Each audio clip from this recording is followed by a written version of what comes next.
What do you mean by generalized? Meaning, every child learns differently. So some children are observational. They will watch by how you display yourself. Other children learn by, I guess, you constantly repeating, don't do this, or a whooping, or something like that. I don't know. Not only that, the timeout is like a big deal in like pre-K and It is. like Head Starts and all that. Like they encourage timeout.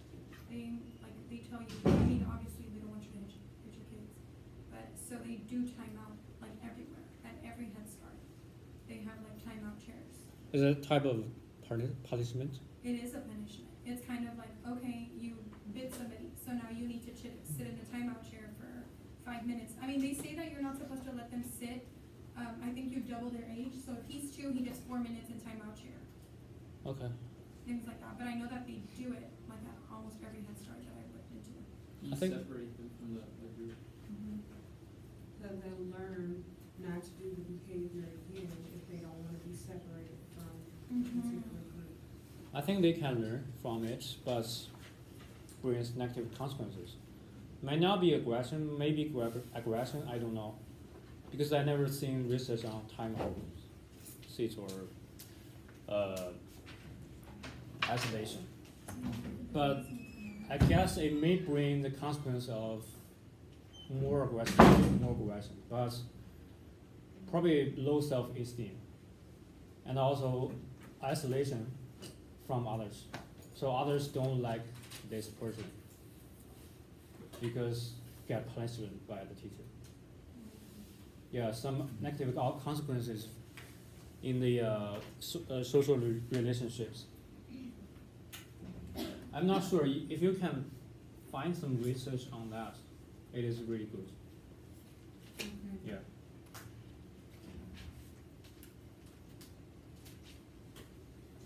Also, there is.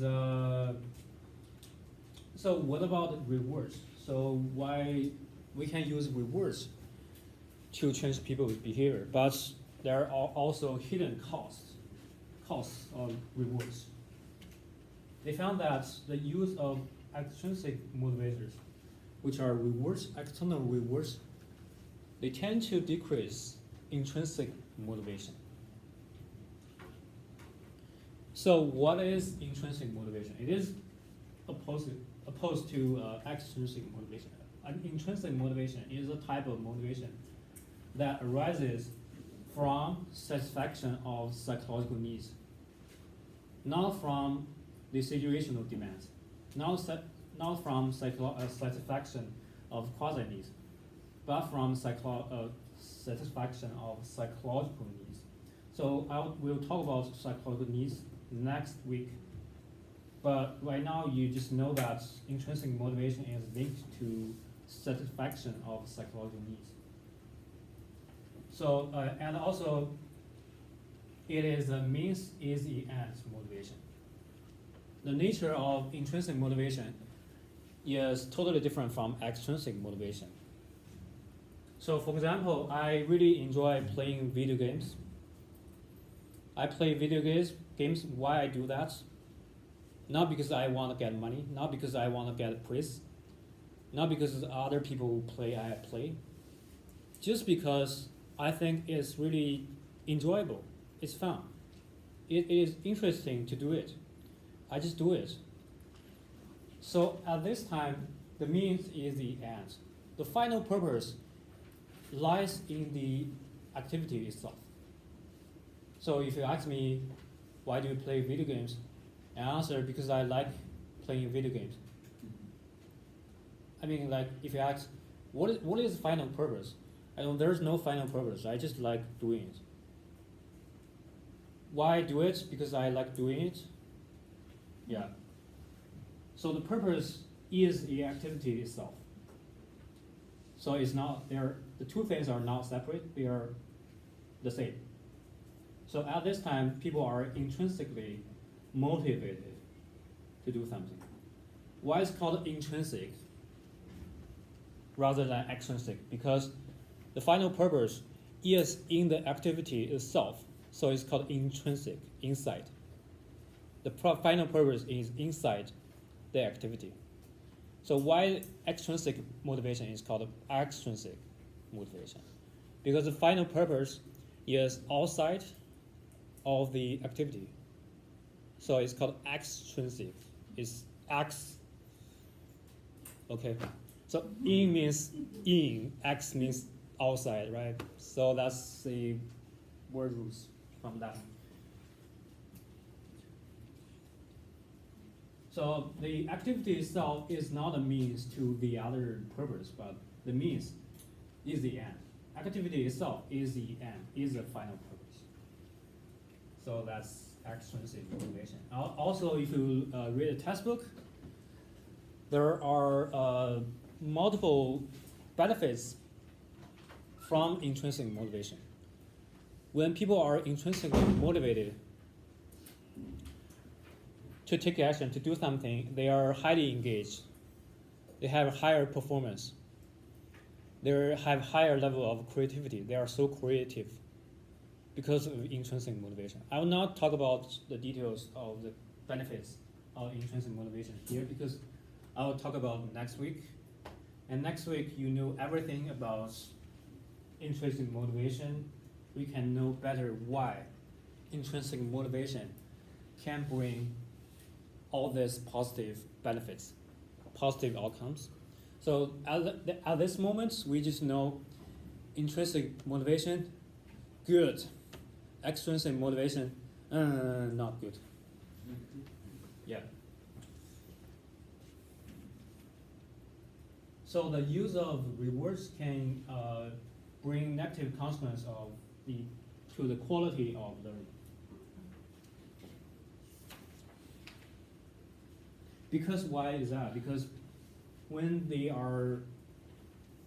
want to get rewards to learn, people really focus on getting the answer quickly in order to get the rewards, rather than really focusing on the learning process itself, right?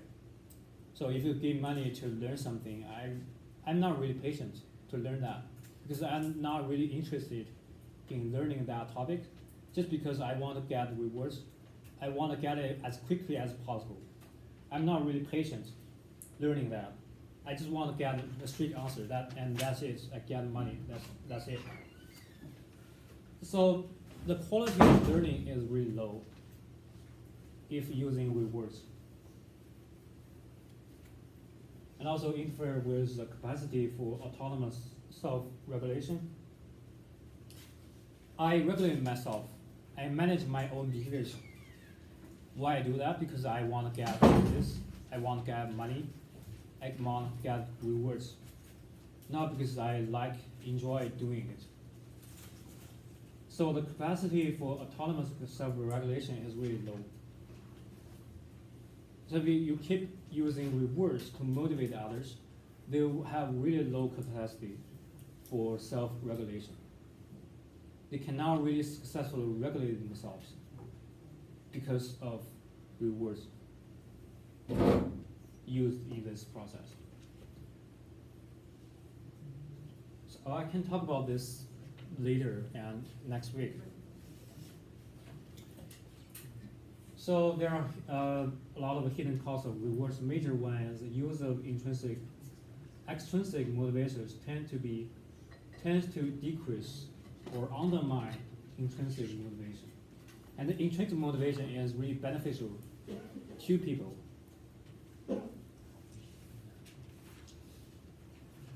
So the next question is how to use rewards and when to use rewards to minimize the negative consequences from using rewards. The first principle is expectancy principle. They found that unexpected rewards generally do not undermine intrinsic motivation, but in other words, expected rewards undermine intrinsic motivation. So sometimes I anticipate that I'll get rewards for doing something. So that's, in this case, I'm not really intrinsically motivated because I know that the consequence of my behavior is the reward. So in this case, I really want to get a reward rather than intrinsically motivated to do it. But if the reward is unexpected, I have done it, I have taken an action, and there suddenly is a reward here. Oh, that's nice, right? So it does not undermine intrinsic motivation. So why is the case? They found that why the use of rewards can undermine intrinsic motivation, because when the reward is present, it leads to a psychological phenomenon called over-justification effect. So it's called over-justification effect.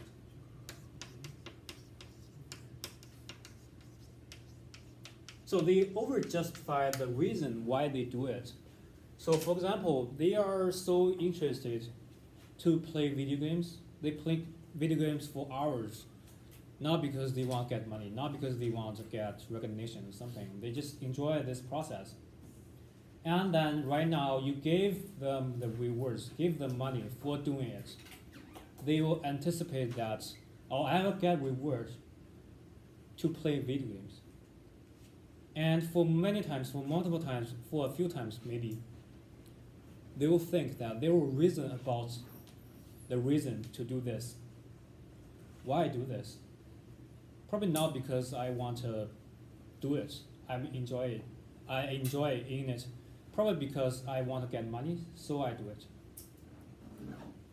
So in this process, the intrinsic motivation is removed gradually because they found that they just want to get rewards rather than really enjoying in this activity for doing it. So sometimes like extrinsic motivation, when there is extrinsic motivation and there is intrinsic motivation, the two things appear at the same time to do one thing. Always, like oftentimes, extrinsic motivation wins. So extrinsic motivation will remove the intrinsic motivation. But it's not the case opposite. So intrinsic motivation never remove extrinsic motivation. So the process that extrinsic motivation removes intrinsic motivation is called the over-justification effect. People will think that I do something because there are rewards, not because I'm intrinsically motivated to do it.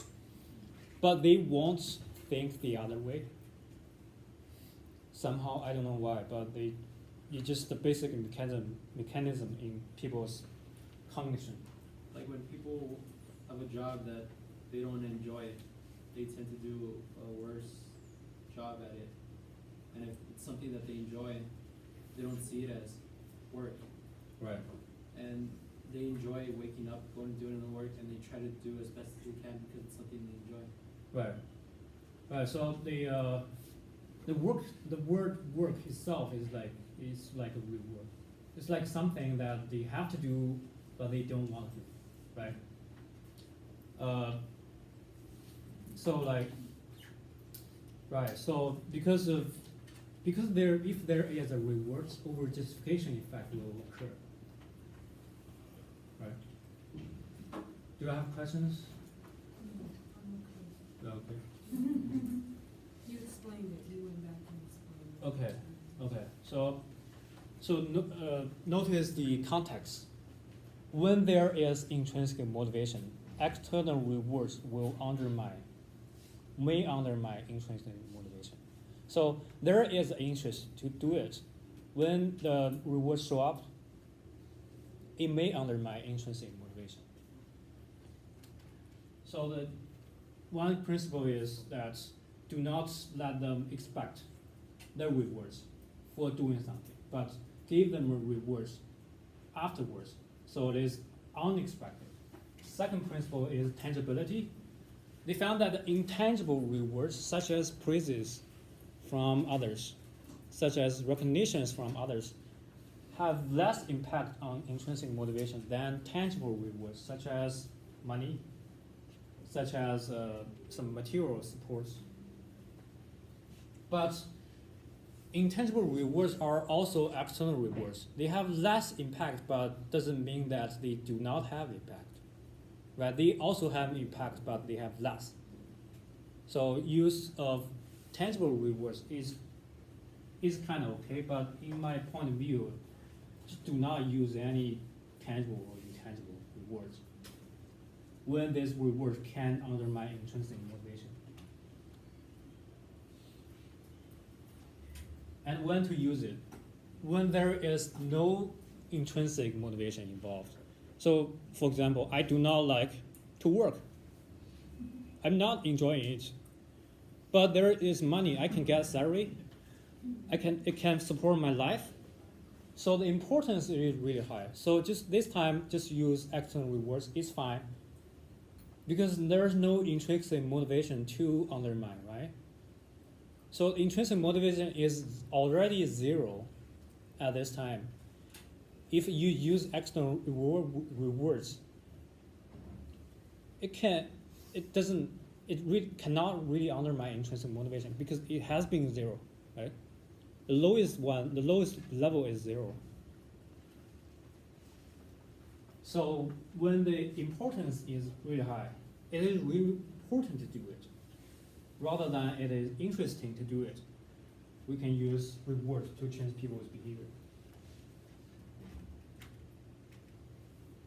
So talking about these principles, that's just random findings, but what is the final answer?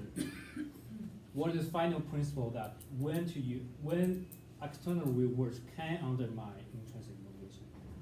When external rewards cannot undermine intrinsic motivation? Because they found that not always external rewards can undermine intrinsic motivation. So the answer is in this theory, cognitive evaluation theory, developed by Ryan and Decky more than 40 years ago in 1970s. They found that not all the external rewards or punishments do not always undermine intrinsic motivation, but there are conditions. So they found that all external events, all rewards and punishments, they have two parts, they have two components, or they have two phases. One phase is a controlling aspect. The other phase is the informational aspect. What controlling aspect means that this reward can control people's behaviors.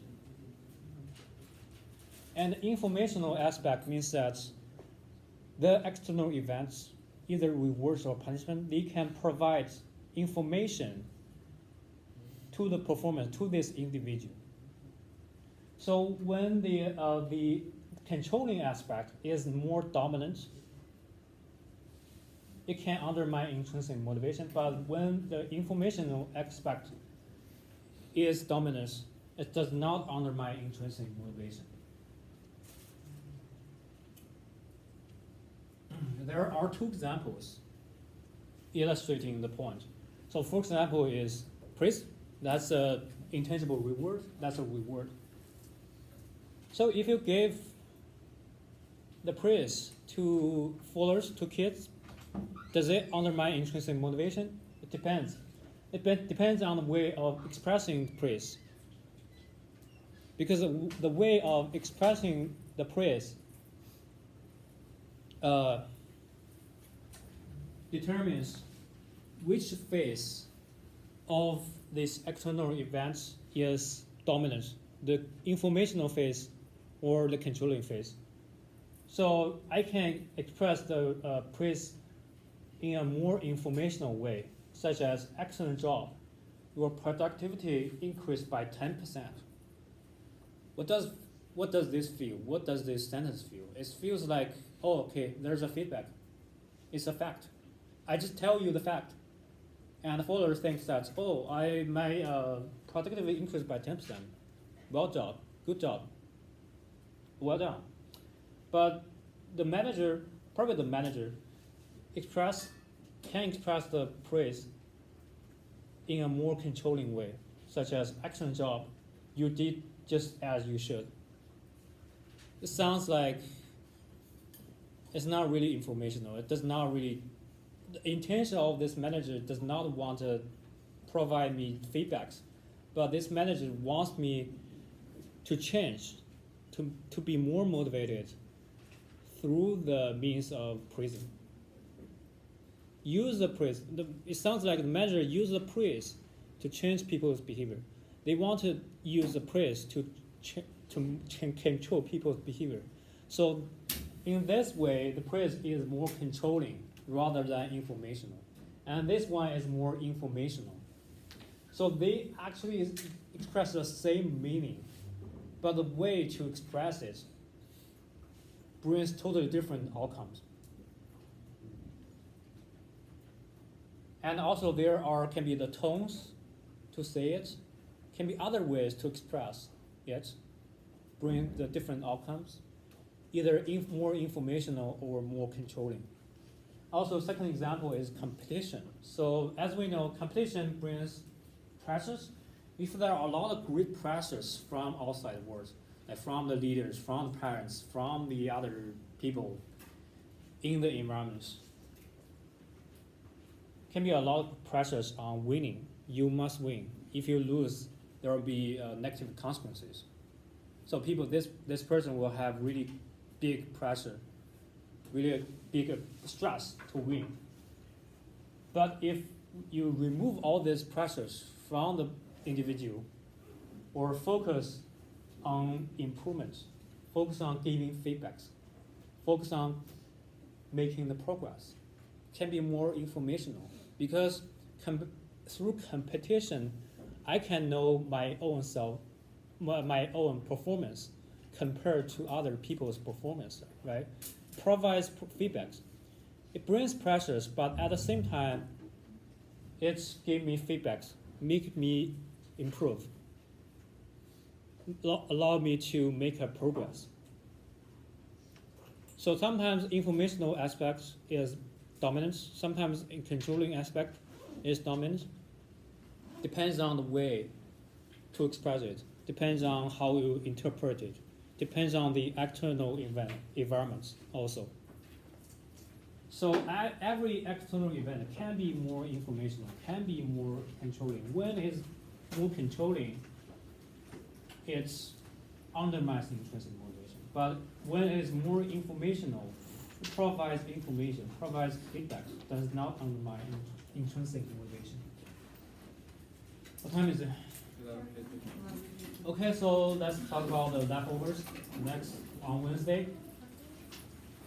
And also, post your questions. Yeah. The girl that I was doing the research thing with texted me today and said she dropped the class. So I need. What's her name? Her name is Brenda. This one? Yeah. She dropped the class. What's her name? Right above my phone. This one? Yeah. Okay. Oh yeah. So like, Can I do it by myself? do you want to do it? I mean, I don't know how to. I'll be partners with her. Just kidding. What's her name? Mine? Yeah. Diana what? I need to send you a text. Hernandez. Hernandez. Yeah. Hernandez. Yeah. I don't have a graph of this. Okay, 818-392-200-6. We have talked about what we're going to do, but if you want, you can go with it until we reach me live, and then on. We're going to work together. Cynthia is, yeah. Yeah, okay. Well, let me know. Okay, that's good. So we have to do this survey that we Yeah, it's better to do it. Please do it because I know what you want to do. Yeah. That survey,